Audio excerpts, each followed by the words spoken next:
Quando o mundo foi assolado pela gripe influenza no início do século passado, não havia a tecnologia disponível hoje para rapidamente fazer um estudo genético dos vírus que estão causando as mortes de milhares de pessoas, algo muito diferente do que ocorreu com o coronavírus causador da pandemia atual. Mas cientistas estão se dedicando a montar uma espécie de túnel do tempo para entender, com as ferramentas atuais, como se comportou o vírus que causou a pandemia de influenza iniciada em 1918, que ficou popularmente conhecida, erroneamente, como gripe espanhola.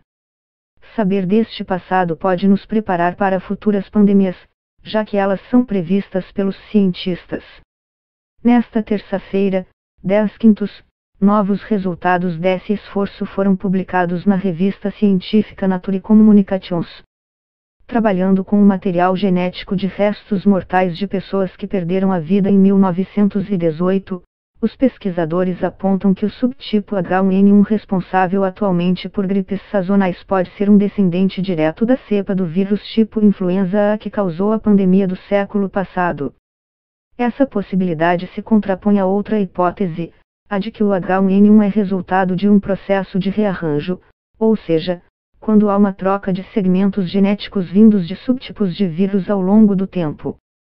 A possibilidade de uma ligação direta entre a cepa de 1918 e o subtipo H1N1 que circula hoje foi levantada graças a um método chamado de relógio molecular, que permite estimar o número de alterações genéticas que se acumulam ao longo do tempo e que eventualmente levam à divisão de linhagens ou espécies, por exemplo. Os autores do estudo publicado nesta terça-feira, liderados por pesquisadores do Instituto Robert Koch, na Alemanha, afirmam que apenas na década de 1930 foi confirmado que a pandemia de 1918 teve como origem um vírus, e que pesquisas recentes já haviam mostrado que ela foi causada por um vírus tipo influenza A e de subtipo H1N1. O que a equipe traz de novo é a demonstração das semelhanças entre segmentos do material genético daquele tempo com a influenza sazonal de hoje. É importante lembrar que o H1N1 causou uma pandemia também em 2009. Já a pandemia atual é causada por uma família de vírus diferente da influenza, Orthomyxoviridae, a Coronaviridae. Por outro lado, os autores dizem que todos os resultados relatados, no estudo, permanecem preliminares, uma vez que eles trabalharam com um pequeno número de amostras. São pouquíssimos os restos mortais daquela época conservados para estudo.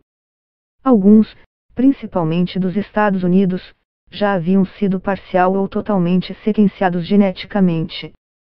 No estudo publicado na Nature Communications, os autores trazem informações sobre mais 3 corpos, cujos tecidos pulmonares revelaram infecção pela influenza A. Essas amostras fazem parte de uma coleção histopatológica do Museu de História Médica de Berlim, na Alemanha. Em uma entrevista coletiva virtual, o pesquisador Sebastian Calvignac-Spencer afirmou que as poucas amostras de restos mortais de pessoas que morreram na pandemia de 1918 são difíceis de trabalhar, devido aos desafios para a conservação do material, entre outros fatores. Por isso, ao começar a estudar as amostras em Berlim, Calvignac-Spencer disse que não estava muito esperançoso. Há 5 anos, a primeira coisa que fiz foi bater a porta da coleção de patologia mais próxima, em Berlim. Eu realmente só queria ter uma primeira visão técnica, contou. Então, eu olhei junto com a equipe do museu os tecidos pulmonares que eles tinham guardados, e tivemos muita sorte porque eles tinham um punhado de amostras da gripe de 1918 muito raras. Queremos encontrar mais amostras e reconstruir mais genomas, acrescentou Calvignac-Spencer, cujo laboratório estuda a evolução dos vírus respiratórios nos últimos 2 séculos. De acordo com a equipe, não há amostras dos anos imediatamente anteriores ou posteriores à pandemia do século passado. Portanto, é difícil precisar como a virulência do H1N1 foi decaindo, até passar de uma pandemia para uma influenza sazonal. Por outro lado, os cientistas conseguiram detectar sinais de que houve transmissão local combinada com uma dispersão do vírus entre os continentes. Na entrevista, Calvin Spencer foi cauteloso ao comparar a pandemia de 1918 com a de agora, iniciada em 2020, são duas pandemias muito diferentes.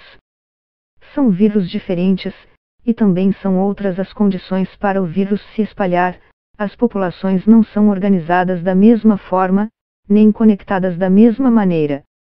Naquela pandemia, de 1918, houve muitas ondas, de casos de infecção, exatamente como vemos agora, disse.